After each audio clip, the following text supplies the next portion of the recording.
In this episode, we will discuss how to create the longitudinal profile, vertical curve, and superelevation of the root entity. The basic modification of the vertical curves and the VPI will also be included. Before creating the longitudinal profile diagram, we need to ensure that the root entity is related to the terrain. Otherwise, the software cannot read the terrain data. Click the Create Longitudinal Profile command. Under the Longitudinal Profile module, select the alignment, and the Create Longitudinal Profile window will pop up. Or use the profile icon in the Edit Alignment window. Here you can modify the profile drawing parameters, such as cut step distance, text font, and drawing colors. After setting, click OK and select the drawing base point. To generate the profile diagram, double-click the diagram to open the Create Longitudinal Profile window again. Under Drawing Options, you can open the horizontal curve by switching No to Yes, and click OK. Now we can see the line, the cloudhoid curves, circular curve position, and radius of the horizontal alignment. When we make any modification to the root alignment entity, the intelligent longitudinal profile entity can automatically modify the ground line of the profile in real time.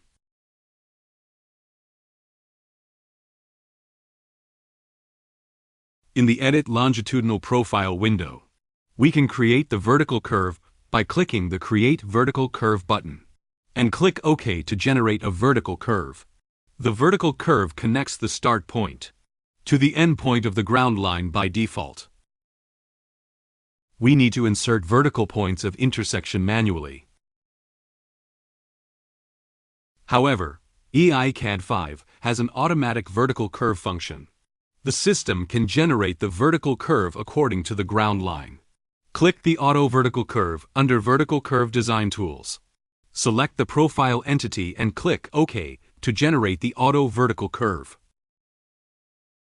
The system will automatically design the vertical curve based on the balance of cut and fill earthwork and the design standards. If you change the horizontal alignment, you can delete the vertical curve and run the Auto Vertical Curve command again to update the vertical curve. There are multiple parameters displayed on the VPI. On the tangent line of the VPI, the gradient ratio and the slope length will be displayed. Under the vertical curve, from top to bottom there are the station number of the VPI, the elevation, radius of the vertical curve, tangent length, vertical curve length, and the outer distance between the VPI and the vertical curve. The vertical curve can be modified.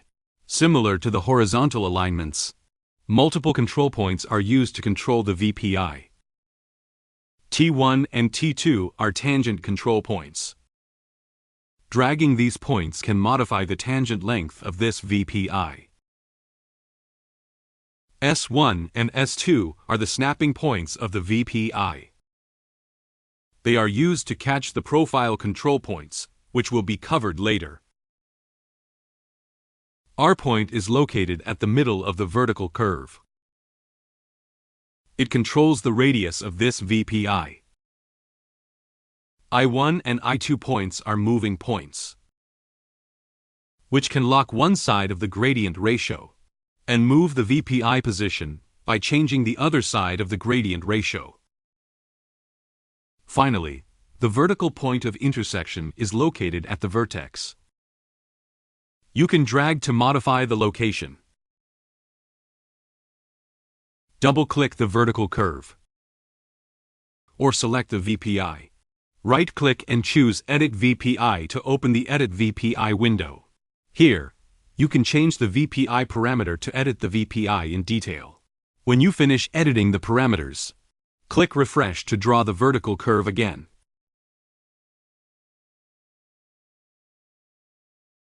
If you want to add a new VPI, You can right-click the vertical curve and select Insert VPI to create a new VPI. Or, you can double-click the vertical curve to insert a new VPI. To delete the VPI, you can right-click the point and select Delete VPI to remove it. If you cannot delete the VPI, please modify the radius and the position of nearby points, and try again to delete it.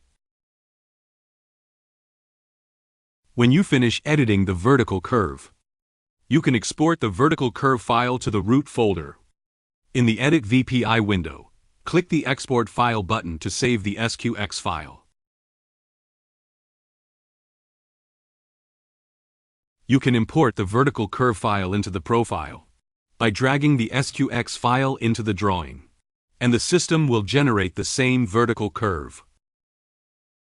If there is a root K1 passing through the main root K, when you generate the longitudinal profile of the main root K, a control point will be displayed on the profile drawing. This point represents the position of the intersection point. Double-click the control point, and you can see the Edit Profile Control Point window. Here, you can set the parameters of the control point. If you set the point as a pass-through point, the Auto Vertical Curve command will generate a vertical curve through the point. In the Edit VPI window, you can set the vertical curve closer to the control point by clicking the Pass-Through Point button. Select the control point, and the vertical curve will move to the pass-through point automatically. If you set the control point as upper limit point, which means the vertical curve of root K must underpass the control point, you need to enter the clearance distance and the control point width. For example, if you set the clearance distance to 8 meters, the width distance is set to 25 meters, and click OK. That means the vertical curve will avoid the range of the control point and underpass it. Finally, if we set the control point as the lower limit point, the vertical curve will avoid the control point range and cross over it.